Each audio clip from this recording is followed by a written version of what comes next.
이 밥 씹는 횟수로도 좀 치매를 좀 가늠해 볼 수 있는 건가요? 네, 그렇습니다. 이 치매라는 게 굉장히 가벼운 어떤 기억력 이상부터 상당히 심각한 정신 행동 증상까지가 나타날 수 있는 이런 스펙트럼성의 질환인데요. 사실 이렇게 자웅 씨가 말씀해 주신 것처럼 치매가 씹는 횟수가 증가되면 또 위험성이 증가된다 이런 결과가 나왔고요.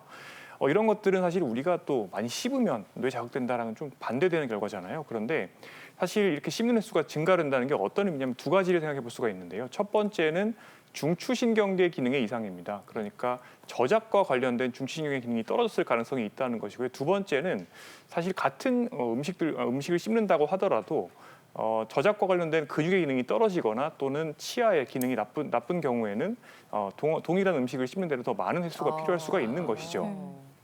저는 개인적으로 좀 많이 씹어 삼키는 편인데 네. 궁금합니다. 어떠세요?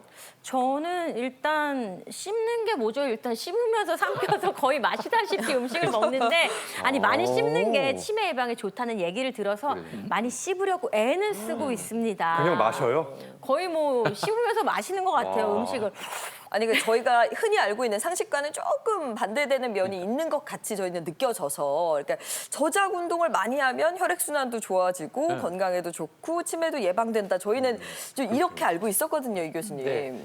치매 예방에는 사실 모든 운동이 다 치매 예방에 도움이 됩니다. 실제 저작 운동, 즉 씹는 운동도 동영상 보시는 것처럼 이렇게 씹게 되면 저희가 관자놀이라 그러죠. 넓게 되어 있는 이 측두엽에 있는 근육이 자극이 되면서 그 자극으로 뇌가 자극이 되고 또 운동을 하기 때문에 혈류도 좋아지게 되기 때문에 실제로 저작 운동을 많이 하시면 뇌 기능과 또 뇌 혈류가 좋아지기 때문에 치매 예방에 확실히 도움이 됩니다. 네. 다만 운동 효과뿐만 아니라 실제로 어떤 사람이 저작을 20번쯤 하시던 분이 갑자기 5회가 늘어나서 25회가 됐다라고 한다 그러면 그 자체만으로 이분이 치매가 조금 진행했을 가능성이 있다는 거죠. 약간 13% 정도 올라가니까 평상시에 예방을 위해서 운동하시는 것은 좋은데 어느 순간 조금 늘어났네라고 생각이 되면 특히 남성분들이 조금 더 위험하기 때문에 이 씹는 횟수를 옆에서 같이 드시는 분이 잘 보시면서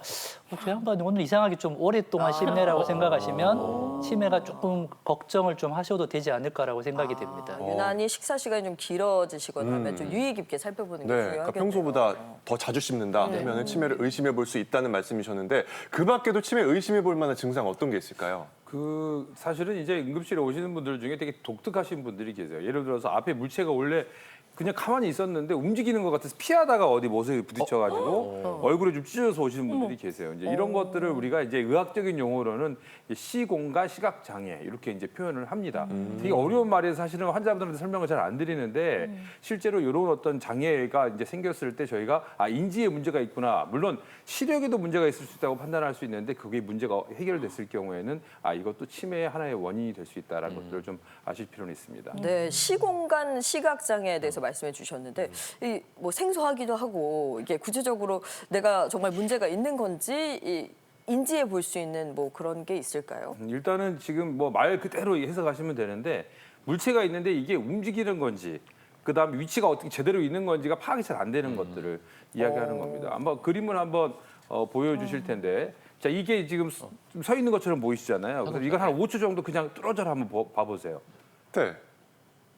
4, 3, 2, 너무 1. 빨리 세시는 것 같은데 중요한 거는 이게 갑자기 움직인다고 생각하시는 분들이 계세요. 이제 이런 게 사실 시공간 시각 장애라고 표현할 수가 있습니다. 그래서 가만히 있는 건데 움직이는 것처럼 보이거나 위치가 제대로 파악이 안 되거나 이런 것들을 지금 이야기할 수가 있고 또 간혹 이제 우리가 뭐 그래프를 똑바로 그림을 못 그린다거나 이런 것들도 이제 물론 다들 아시겠지만 치매의 증상이라고 볼 수가 있는데 이런 시각 장애 자체가 알츠하이머 병에서 한 10% 정도가 처음에 초기에 시작이 됐다가 이런 분들이 대부분 한 94% 정도 거의 확진으로 이어지는 경우가 있기 때문에 이런 시각 장애의 요인 자체가 치매에 깊은 연관성이 있다 이렇게 알고 계시면 좋을 것 같습니다. 치매하면 항상 또 따라오는 증상 중에 하나가 건망증이에요. 저희 방송에서도 사실 치매와 건망증 자주 다뤘는데 항상 증상이 비슷해서 헷갈립니다. 정 교수님께서 다시 한번 짚어주실까요? 네, 건망증이라는 것은 사실은 주관적인 기억력의 이상을 의미를 하고 다른 인지 기능의 영역들에는 큰 문제가 없고 일상생활 수행하는 데도 별 문제가 없는 것을 의미를 합니다. 치매라는 것은 기억력 장애가 물론 동반되는 경우가 많이 있고 여기에 더해서 말씀하신 시공간 인지 능력이라든지 또 행동 능력, 실행 능력, 판단력, 다양한 집중력 이런 굉장히 다양한 정신적인 이런 인지 기능 영역들의 이상이 생기면서 일상생활의 수행 능력까지 떨어지는 경우를 이제 치매라고 우리가 이야기를 하고 있습니다. 그래서 이제 PPT 하나 주시겠는데요. 그림 보시면 건망증의 경우에는 이제 힌트를 주면 기억할 수가 있고 근데 치매의 경우에는 힌트가 있어도 기억하지 못하는 경우가 많이 있습니다. 또 건망증은 일부분을 기억하지만 치매는 네. 또 까맣게 있는 경우가 많이 있고 그렇죠. 가장 중요한 게 이제 건망증의 경우에는 일상생활에 무리가 없다는 것이죠. 하지만 치매는 일상생활에 지장이 있는 것을 의미하겠습니다.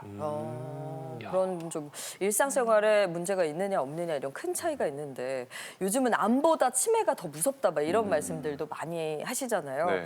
치매만큼은 정말 피하고 싶다. 예방할 수 있는 방법이 있을까요? 네, 한국인이 가장 두려워하는 또 병이 치매라고 이야기를 하죠. 네. 근데 이 치매는 예방하는 방법들이 명확히 알려져 있습니다. 세계적인 치매 전문가들로 구성된 랜셋 치매위원회에서 2020년에 치매를 예방할 수 있는 12가지 교정할 수 있는 인자들을 제시한 바가 있습니다. 낮은 교육 수준, 청각장애, 고혈압, 흡연, 비만, 우울증, 신체활동 부족, 당뇨병, 과도한 음주, 외상성 뇌손상, 대기오염, 사회적 고립이 이것인데요. 올해 7월 달에 여기에 2가지를 추가했습니다. 첫 번째가 이제 시력 저하, 두 번째가 고지혈증. 고지혈증. 네, 결국에는 대부분 다 이 생활 습관과 관련된 이런 질환들인데 이런 것들을 잘 예방하면 최대 한 절반 정도까지는 치매를 예방할 수 있다는 것이 알려져 있고 최근에 이제 또 논문으로 나왔습니다.